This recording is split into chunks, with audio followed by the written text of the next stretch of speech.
It's Latif. This is Radiolab. Today, I'm going to resurface a story with an interview that was one of, if not the hardest gets of my career. It took me 2 years of pestering. I regularly pestered the guy's PR people, then his agent, his book agent, even him directly. I got multiple no's at multiple points. And you're probably thinking, who is this guy? Is it the president? Is it a Rock and Roll Hall of Famer? No, it was this humble, unassuming Canadian guy you've probably never even heard of, but I had just fallen for his story so hard, I knew I had to tell it. So when I finally did get that yes, when I finally did interview him, the only time he offered to talk to me was when he was at home on dad duty. And you could hear his kid banging on a piano in the background. And I was like, oh, this audio is like, I can't do this. I could barely hear him. He wasn't paying attention. It just felt like one of those moments where the whole thing was going to fall apart. But then something magical happened. You'll hear it in the episode. It's this moment between him and his daughter that felt so intimate, so tender, that it just convinced me, like, oh, this story is going to be even better than I thought.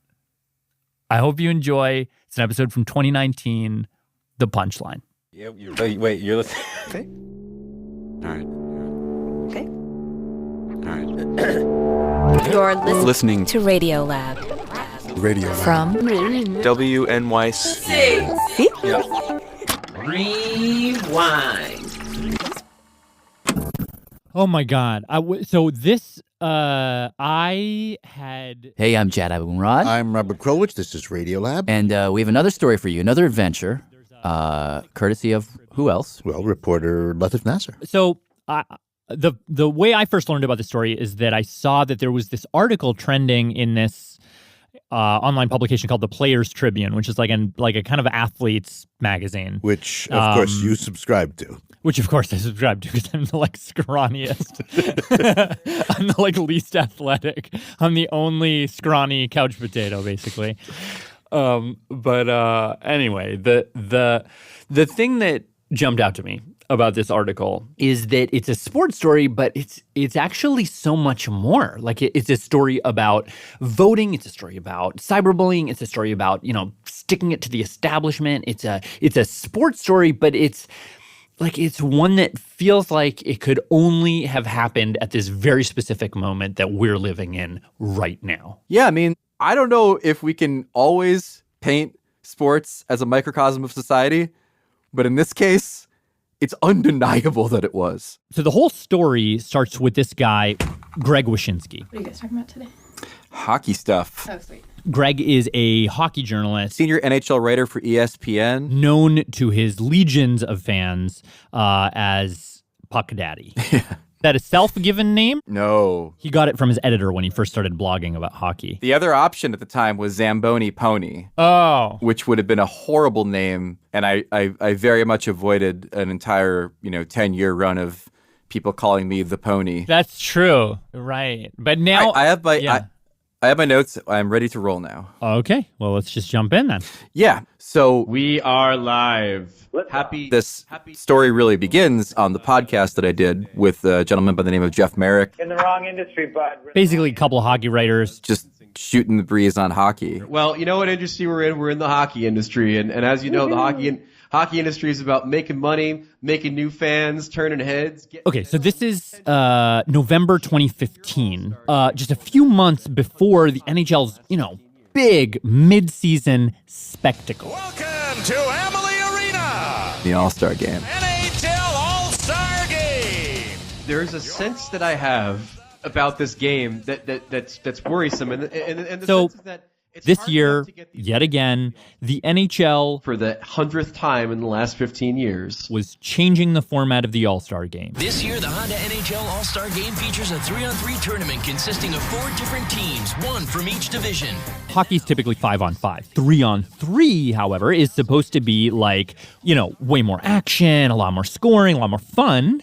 But for Greg and Jeff, here's where I'm at. Who are, these hockey purists, they're like, yet again, the NHL is just changing things up to get more eyeballs on this game that, by this point, has just become a watered-down, half-speed joke of a game. It's not a game. It makes a mockery of it, but disgusting. So the two of them, as many diehard hockey traditionalists do, go off on the NHL.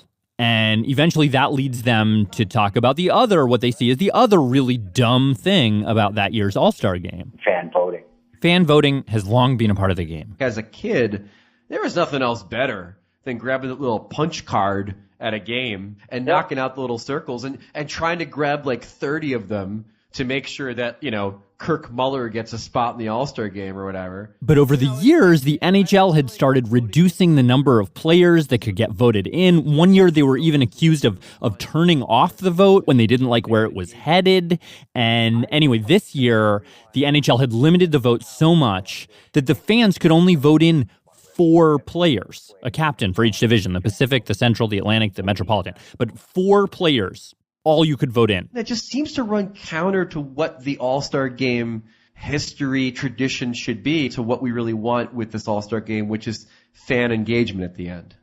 I just hope that that somehow a collective, and maybe we can lead the charge here on this one. And at that point, they started thinking, what if we use the little voting power that we do have to mess with the All-Star Game? We need someone in there who normally would not be in this game. Like as a joke, we should vote somebody in who just does not belong. And Greg's like, I like that thought. Okay. But who? Who would fit the bill there? And as Greg was thinking about it, he thought, what would be funny? What would really mess with the NHL is if we vote in a player. A player who couldn't really keep up. Couldn't really shoot. Couldn't really handle the puck. The slow guy with the bad hands. Couldn't do anything. Let's really, drop a stink bomb in the room. And then it hit him. The perfect guy. A Goliath of the league. John Scott.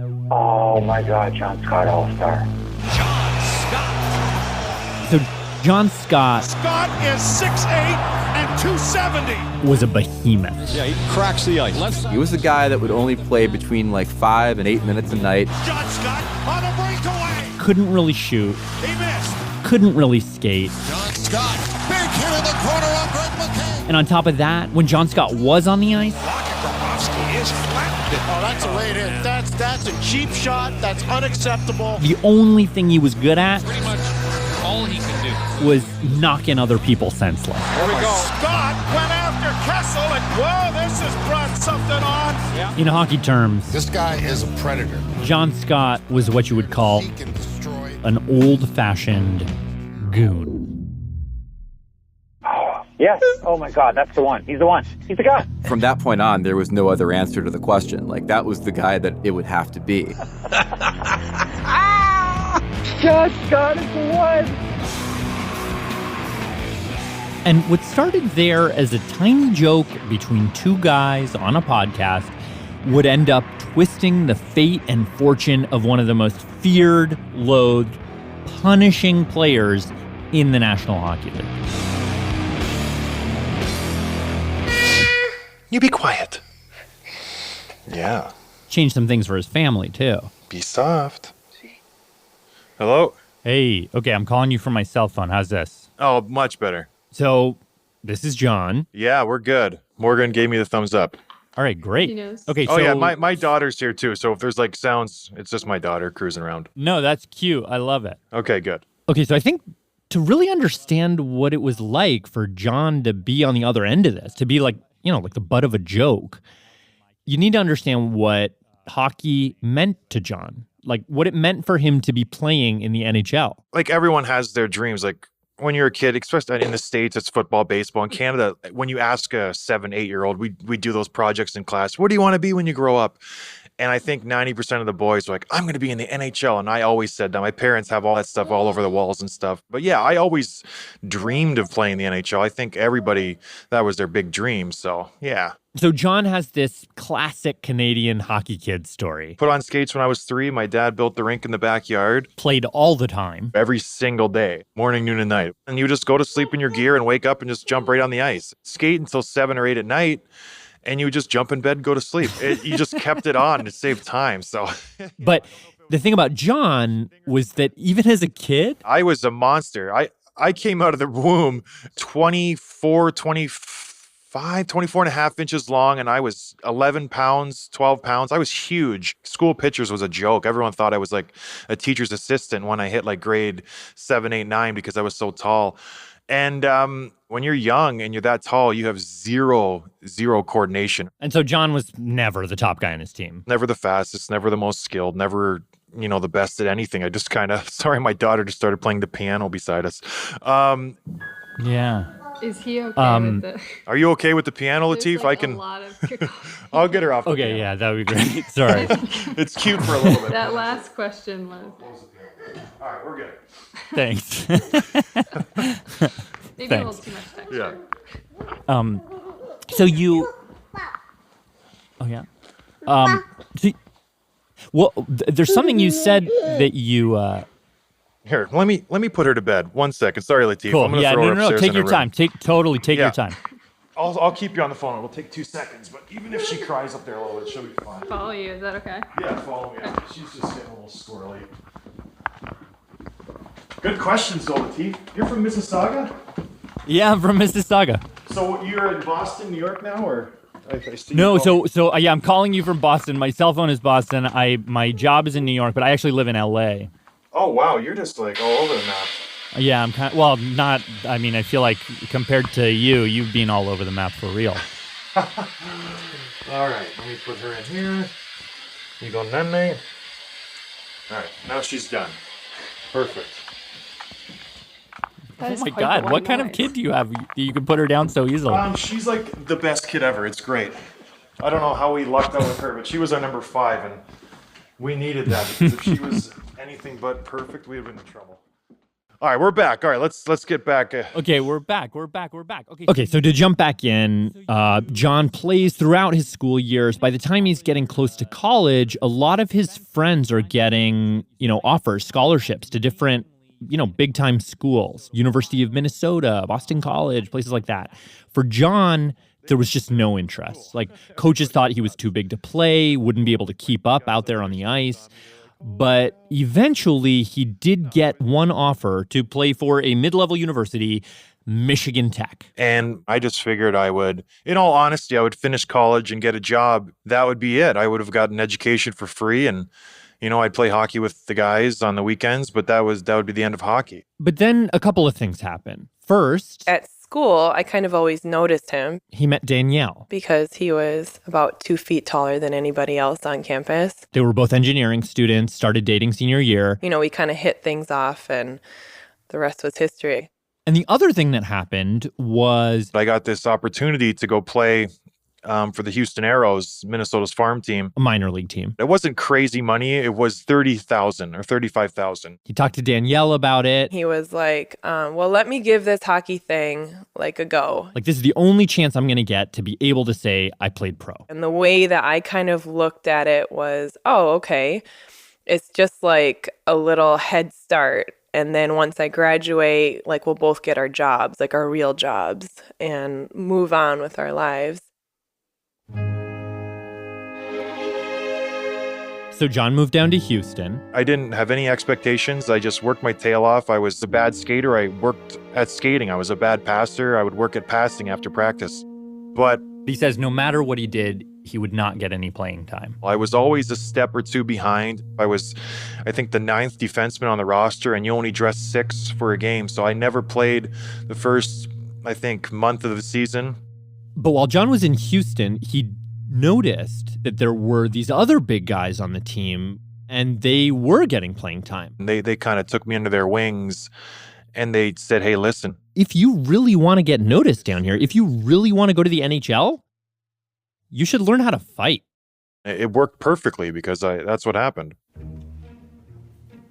So for those of you who don't follow hockey too much, I have guys on my team To the Gaborik off the draw. Great move. Gaborik scores. who make $10 million, $9 million, $8 million, and they are paid to score and they are paid to perform and play well. But there are also guys out there They are the ugly children of the NHL. who their job is to They are instigators, aggravators. pester, annoy, and we call them the rats, the pests. And you can hear these guys, like when they're mic'd up, How are you even here? Like 10 guys hurt right now? running their mouths. What are you doing out here? They try to get under the star player's skin. Ugliest guy in the league.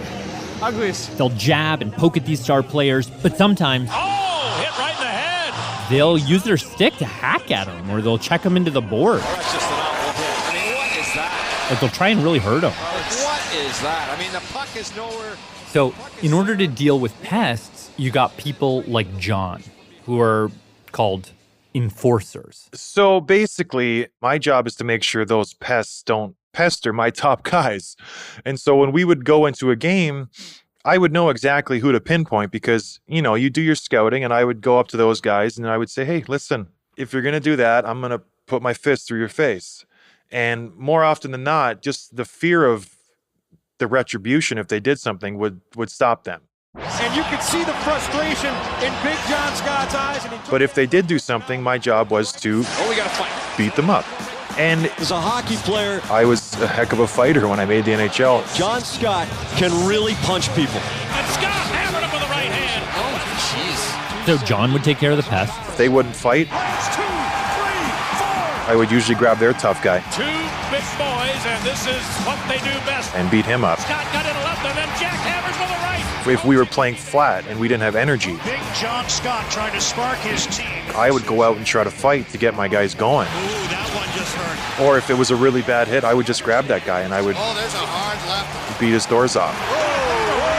He's absolutely unloading the right hand. It's funny, throughout my career, I really hated fighting. There was days where I wouldn't sleep at night just because I knew I was going to get into a fight. But you just do your job.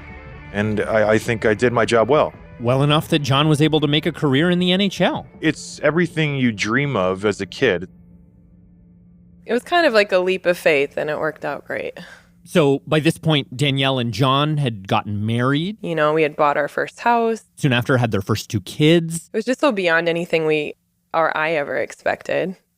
Well, tell me all the names of all the teams that you played for. Oh my gosh, I'm embarrassed.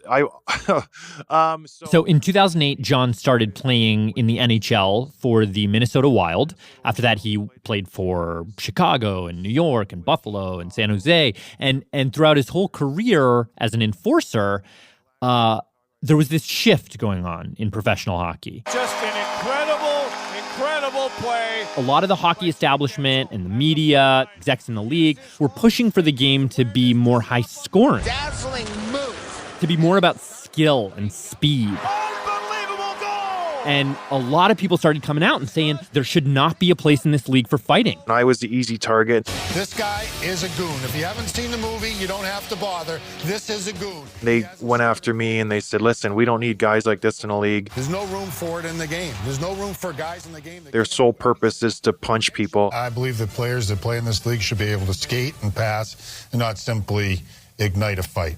We're going to eliminate players like this. Which is one of the reasons why, Oh my God, John Scott All-Star. for guys like Greg Wyshynski and Jeff Merrick, voting John Scott into the All-Star game was not just a hilarious joke about a big guy who couldn't skate, but it was also a big fat middle finger to the hockey establishment. So I'll just do the big points. Do it. We were on the road and we were on the bus heading to a game or a pregame skate. It was December 2015. John was playing for the Arizona Coyotes. And a guy on my team, Anders Lindbeck, our goalie, he was sitting beside me and he's like, hey, you're in, it was like 56th place or something, of the fan voting. And I was like, oh, that's great. People think it's a joke. They're going to vote for me a little bit. And it was nothing serious. So that's how I first heard of it on the bus. So we go to the rink, we do our skate. Literally after the skate, he checks his phone again and he's like, holy cow, man, you're like top 25. It happened that fast. And then the next day I was top 5. And then like the day after that, I was number 1. There's a surprise leader and fan voting for the upcoming NHL All-Star Game, and his name is, John Scott. Seriously. It was like a John Scott, the enforcer for the mega story. Arizona's John Scott is leading the NHL. It was unbelievable how quickly it grew. John Scott, number 1. The number 1 vote getter among all players in the NHL. Which meant that John would be an All-Star Game captain. Team captain at the All-Star Game. Let that sink in for a second. And for the fans who were voting for John, there was definitely a bit of like, oh, you shrunk the number of players we can vote in? Oh, yeah? Oh, really? Well, we're going to make our votes count then. Here's Johnny. But I think for a majority of voters voting for John, let's be honest, it was just really simple. The reason John Scott's leading the voting is because it's funny. John Scott is not an all-star. He has 1 goal over 8 games. He barely plays. Like in this 3-on-3 format where there was supposed to be a bunch of speed and skill, wouldn't it be funny to see this big Arizona Coyotes goon. Ogre. Fighter with no skills. Objectively bad at hockey. I don't know what he's doing in the league. Make a fool of himself. Oh, I hated it. This isn't funny anymore. I get it. Like, I'm this terrible player who you guys think it would be fun to watch me, fail in this game. But I just figured it would end on its own. Honestly, I thought it would last a few days and people would get, their enough of it and it would go away, but it just didn't. And as for the NHL, they were pissed. I mean, to put it frankly, I definitely got the sense from some of the people that I speak to on a regular basis at the NHL that they were really angry that this was happening. And why? Like, can you get any more specific about like why this would have been an embarrassment to them? Like, what is it exactly that they were so sensitive about? They were sensitive about the fact that the All-Star Game is something that a lot of old-time hockey people, and there's a lot of old-time hockey people that run the National Hockey League, see as something prestigious, one of the ultimate honors for a player. And so this was not something they wanted to happen. And it was happening, and they didn't really know what to do about it because they didn't have any fail-safes in place to prevent it from happening. After 1 day of John sitting atop the All-Star vote, We're just like laying in bed, the kids are sleeping. John gets a text message. He gets up out of bed, goes over to his phone, starts reading it, and he's just standing there for like a while. Selfishly, I just want to go to bed. But then, I can tell something's just got him stewing over there. And it was his PR guy from the Coyotes. They thought it'd be a good idea to release a statement. And they wrote up this statement for me. And it basically said, thank you for the support. I don't want your votes. Please vote for other guys on my team. Basically, his own team is saying, step away from the All-Star Game. I saw him respond, yeah, that statement's fine, and then delete it, and then just sit there and look at it. And I just remember asking, would you want to go? And he's just like, well, yeah, I think because as a kid, I watched all the All-Star games. It was so fun to watch, and I would dream to be in it. So, yeah. And I'm like, well, they want you to release a statement, but make sure that it's true.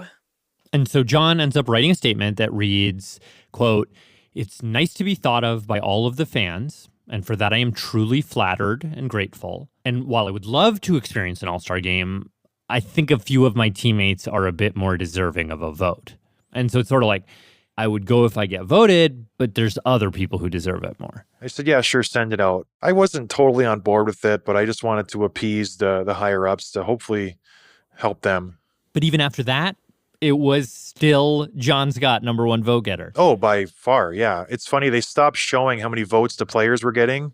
They took that option off the website because I think I was ahead by so many. It's like you broke the website. Yeah, and so they took that away, and then the NHL, they really tried to strong-arm me. Oh, yeah? What happened there? So I was in my bedroom in Arizona, and they called, and it was one of the higher-ups in the NHL, and he just, wanted to know how I was feeling. It was getting really close to the end of the voting.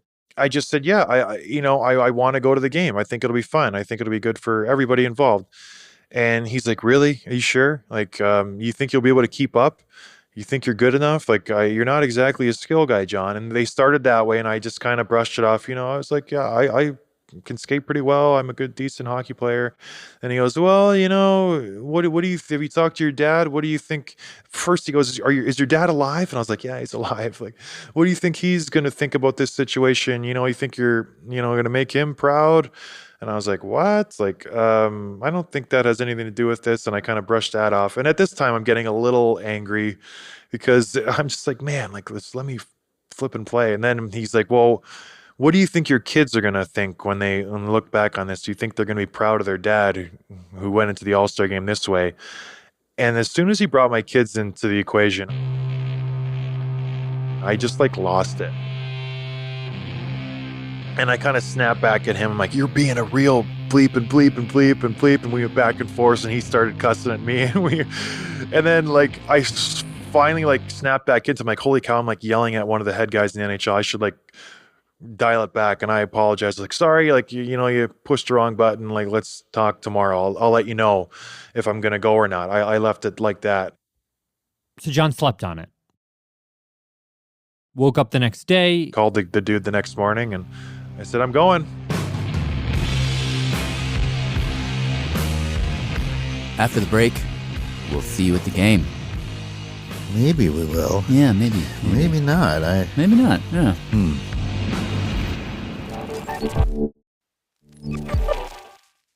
3, 2, 1, Chad. Robert. Radiolab. Back to hockey. And reporter Latif Nasser. Okay, so about 2 weeks before the All-Star game, John is just getting ready for practice, and the GM of his team comes up to him. Been talking to me all the time throughout this All-Star stuff, and I thought it was just going to be another conversation about that. And he pulls me into the stick room, and he's like, yeah, I just traded you to Montreal.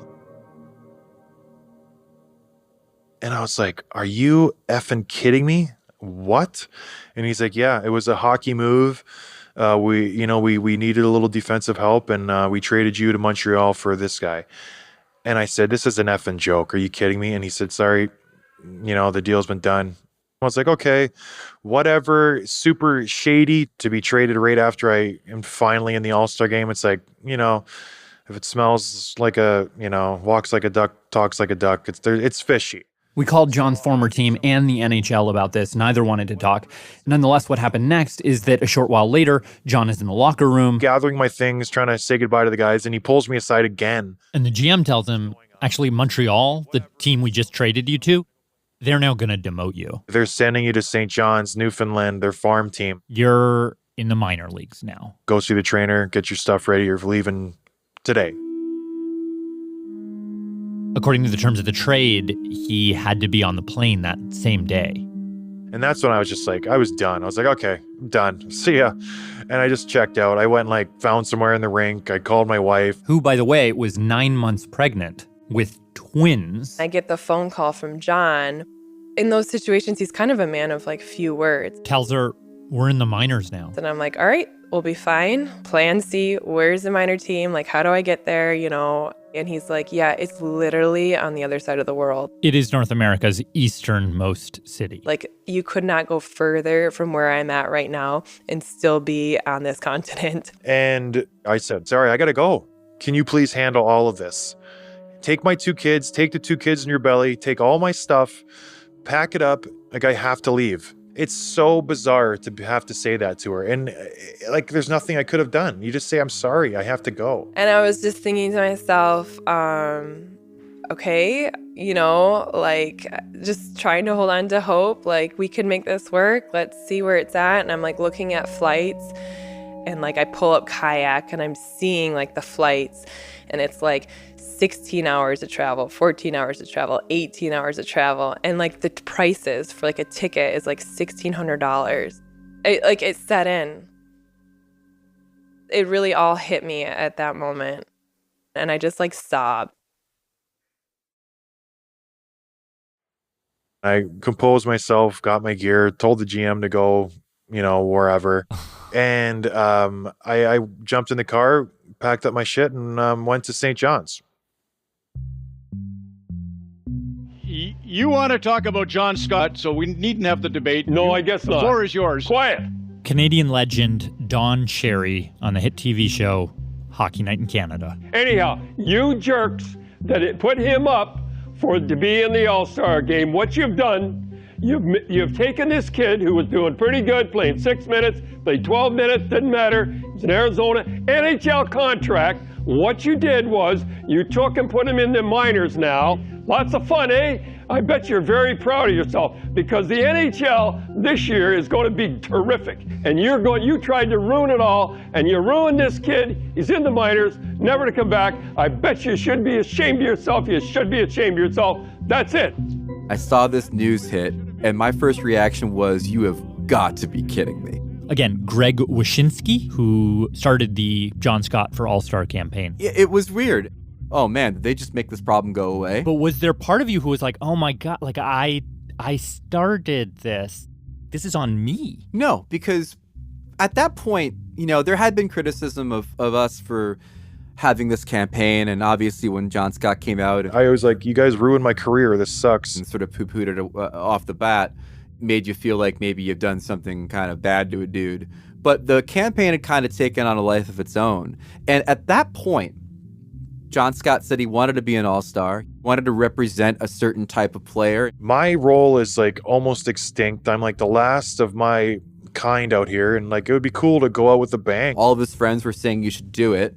He wanted to do it because people were telling him not to do it. And I don't mean it necessarily that that it's your fault or anything, but in a way that like you just, and not that you could have foreseen it, but like you started the train. Was there part of you that was like, oh my God, like if I hadn't said that one thing on my podcast, like this guy wouldn't have had to uproot his whole life? No, I mean, again, like I feel like it was the National Hockey League at this point that was standing in his way.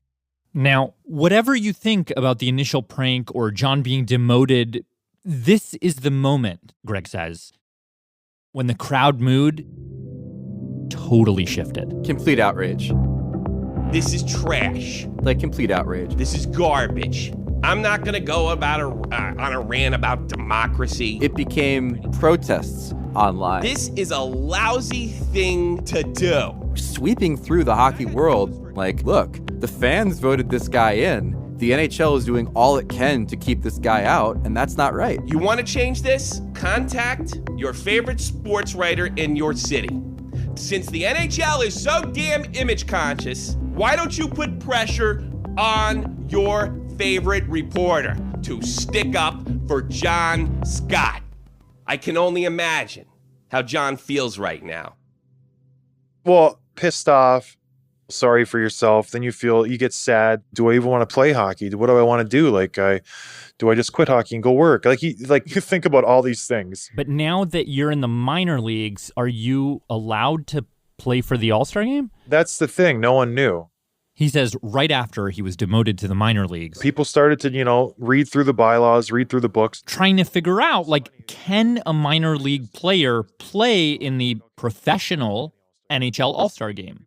And it turns out there was no rule that even remotely addressed the situation. It was totally unprecedented. And so the pressure stayed on. The NHL knew that if John Scott wasn't in the All-Star Game, there's probably visions from the NHL of protest signs along the glass, fans outside the arena holding a rally because John Scott was snubbed. And according to Greg, hockey fans are notorious for throwing jerseys onto the ice in protest, causing scenes. And eventually, the National Hockey League had to acquiesce. They put out a statement. They made a statement saying, hey, if John wants to go, he can go.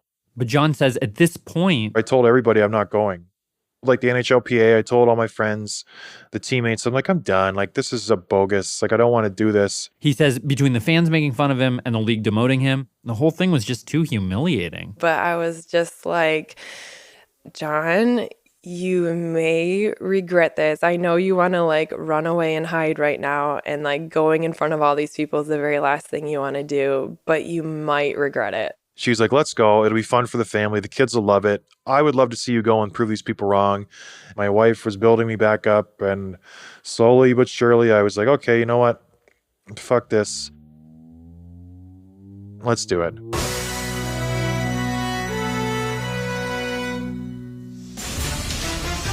Very impressive here in Nashville. Not only January 31st, 2016. Nashville. It was a complete circus. It was unbelievable.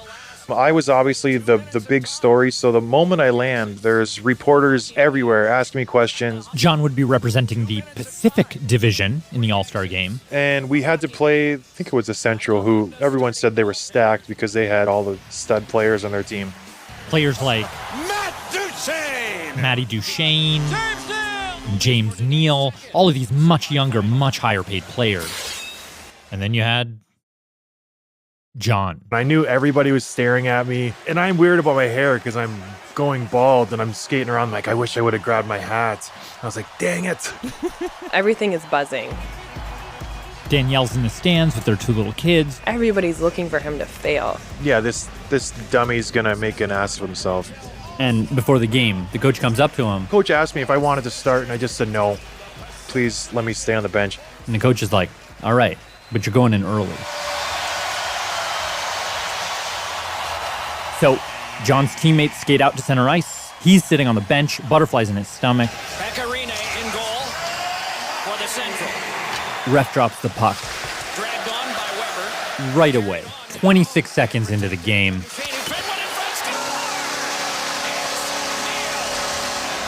John's team goes down 1-0. With an early 1-0 lead. And how about the hands and the playmaking of Matty Duchesne right there, the Colorado Avalanche. Brilliant feed to James Neal. It was like a terrific goal. Like, it was a pass to a one-timer shot. Like, it was a goal that all-stars make.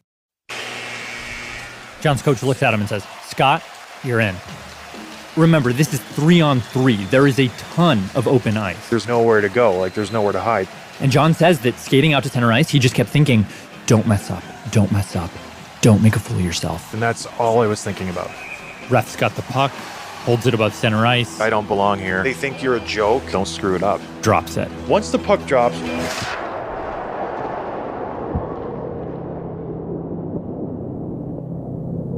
you just kind of, everything else goes away and you just start playing hockey.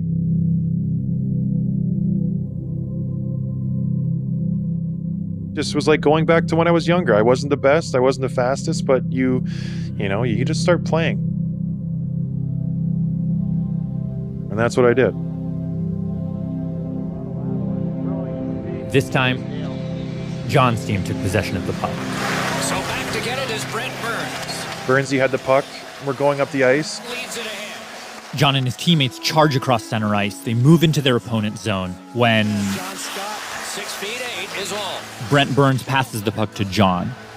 John manages to control it. He's kind of up against the board, so he's using his body to protect the puck, trying to figure out what to do next. John Scott out of the corner. When he makes this nice little backhand pass. Back to Burns. Burnsy had the puck on the right wing, and all of a sudden I noticed between 2 of the defenders, there's this nice little lane right to the net. I went to the net. Burns spotted John. And he put the puck right on my stick. John's just like a few feet from goal, and the goalie's actually out of position. I had a wide open net, and I shot it, and I missed the net. Like a wide open net. But the goalie was luckily sliding back into position. And so the puck hit the goalie, bounced off the goalie, and into the back of the net. Scores! Johnny Scott! There you go. It was awesome. Like, I was so jacked up. I had goosebumps, like, after the goal. It was so neat. It was cool. Everybody went nuts. That was the neat thing. The crowd, I didn't know how they were going to react. Usually they boo me because everybody booed me, and they were all for it. And John Scott will get a standing ovation.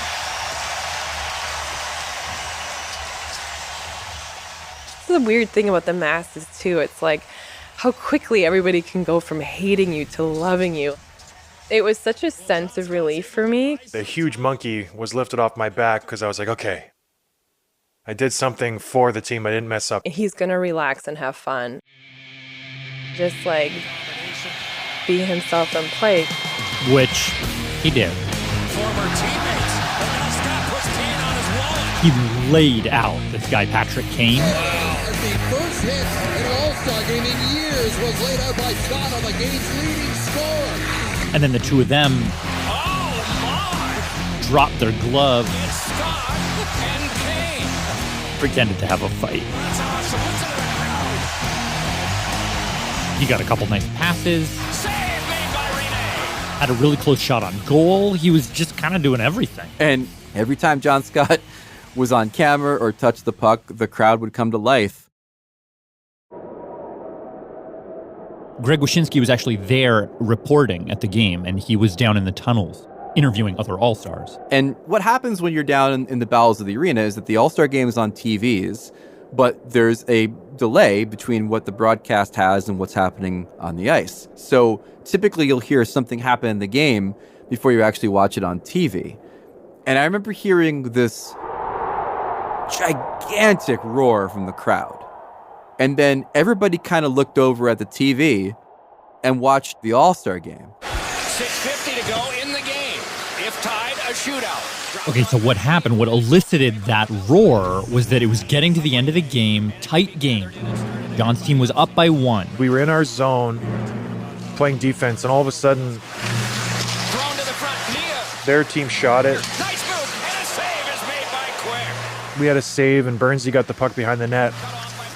And I just blew the zone. I skated out of the zone as fast as I could because I knew he was going to get it. He saw me up the middle, and he fired a nice pass, and I corralled it and took off down the center of the ice. I had someone hounding me. But John's so big, he was able to keep this defender off of him. So it was just John, the goalie, and the net. He gathered the puck. I ripped a shot top corner on the goalie. And it went in.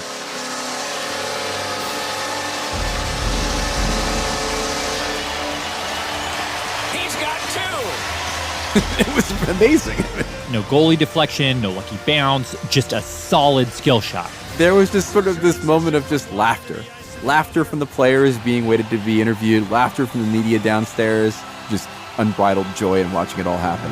I was just like, is this even happening? Like, it started to just be like, it's like I could physically see the smile on his face from up in the stands. The guys on the ice jumped on me. They were like, holy cow, this is unbelievable.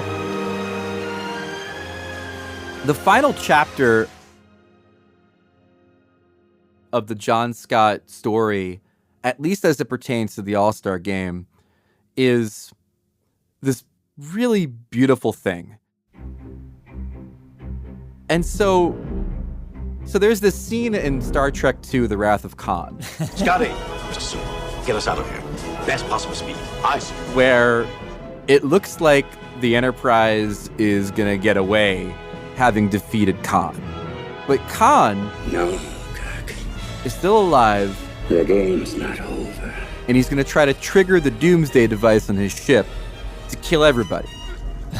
Okay. And so as the Enterprise is flying away, you see a bloodied Khan say, "From hell's heart, I stabbeth thee. Hell's heart, I stabbeth thee. For hate's sake, I spit my last breath at thee." And I thought of that scene when the voting for most valuable player at the All-Star Game starts. To explain, at the end of the game, there's one final bit of fan voting. Fans were going to choose the MVP of the NHL All-Star Game, most valuable player. And the fans in the arena and watching on TV, they would text the name of the person they want to a number, or they would go on Twitter and use a special hashtag and type the person's name. Any case. It will be coming up shortly. Right as the voting is about to begin, the NHL puts up a bunch of names of players on the Jumbotron. It says, here are your choices. And John Scott's name was not listed among the 3 MVP candidates on the Jumbotron. Ladies and gentlemen, it is now time to award the 2016 Honda NHL All-Star MVP Award as decided by you. The fans saw that I wasn't on there, and they went nuts. They started to boo. Loudly. Visibly. You could, feel it around the rink. I felt it was the last gasp of all the people at the NHL that tried to keep John Scott out of the All-Star Game. It was their last chance to get him. Like Khan trying to get Captain Kirk. That's what he was trying to say with the analogy. Anyway, What ended up happening is that during the voting, thousands of people wrote in their own choice. And when it was announced, The 2016 Honda NHL All-Star MVP scored 2 goals in the tournament and wins as a write-in candidate, John Scott!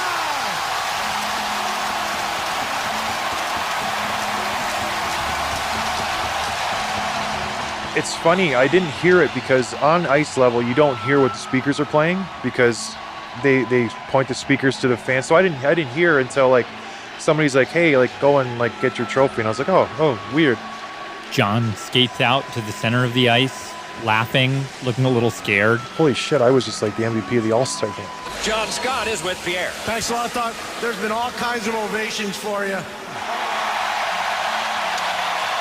And they're not stopping. What do you want to say first to the fans in Nashville? Just thank you so much. You guys have just blown me away. I love this city, and thank you so much. And in what was the teary-eyed Disney family sports film moment, Well, your team won $1 million. How you planning on spreading it around? It's going to go 100 parts of me, and then they're going to just take the rest. Hey, whoa. he was hoisted onto the shoulders of his teammates and paraded around like he was Rudy. Greatest sports movie ever.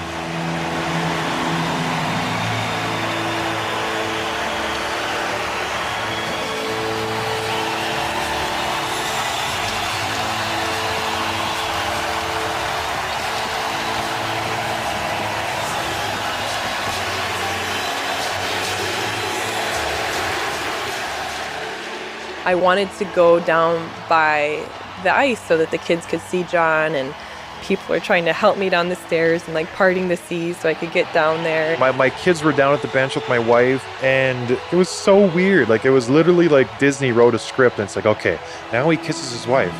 He kissed me and our eyes locked, and it was just, we both were kind of like shaking our heads. Like, we were both a little bit speechless. Now he grabs his kids. He scooped them up. In the cliche fashion, I grabbed my kids and skated them around the ice. Ava's like, Dad, you stink, you smell bad. And like every time, like I would just look at him and I'm like, can you even believe this is happening? And it was no, like I just can't. And as they came off the ice, there were crowds of people waiting to ask them questions, take pictures with them. But we had a flight the next morning at like 5 a.m. He had to get back to the minor leagues. And before that, they still had to have these babies. So they rush home to give birth to the twins. 4 days after the babies were born, I went back to St. John's. Oh my God. Yeah. I feel like that was really the beginning of the rest of our lives. John finished out that season, played one last NHL game, and then retired. He and Danielle live with their 5 girls in Traverse City, Michigan. But the legacy of his all-star appearance lives on in 2 ways. First, the day after the game, it was announced that John Scott's helmet, the helmet he wore during the game, would be flown to Toronto, where it would be put on display at the Hockey Hall of Fame.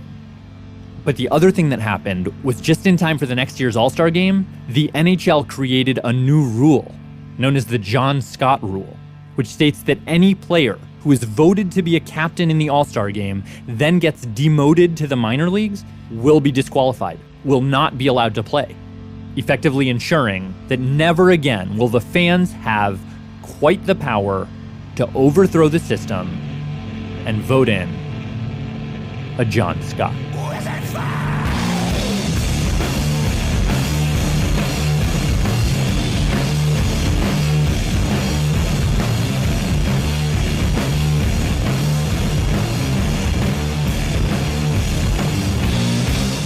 Reporter Latif Nasser. This episode was produced by Mr. Matt Keelty and fact-checked by Diane Kelly. Also, if you want to hear more from John Scott, and of course he has a podcast, it's called Dropping the Gloves, available wherever you get podcasts or lose, your gloves. And in this episode, we had a lot of original music from John Dryden, the OCs, Weed Eater, and Bongzilla. And last, special thanks to Morgan Springer, Faisal Kamisa, and Ben Hankinson. And I think that's it. That's it. That's what we got to do today. Yeah, let's get out of here. Okay. I'm Jad Abumrad. I'm Robert Krulwich. Thanks for listening. Welcome. To play the message, press 2. Start of message. Hi, I'm Pushkar, and I'm from Yuba City, California. And here are the staff credits. Radiolab is hosted by Lulu Miller and Latif Nasser. Soren Wheeler is our executive editor. Sarah Sandback is our executive director. Our managing editor is Pat Walters. Dylan Keefe is our director of sound design.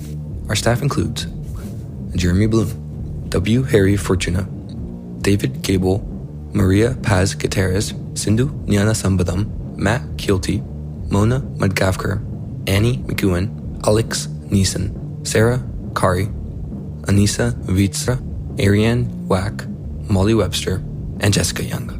With help from Rebecca Rand. Our fact checkers are Diane Kelly, Emily Krieger, and Natalie Middleton. Hi, I'm Monica, and I'm calling from Mexico City. Leadership support for Radiolab science programming is provided by the Simons Foundation and the John Templeton Foundation. Foundational support for Radiolab was provided by the Alfred P. Sloan Foundation.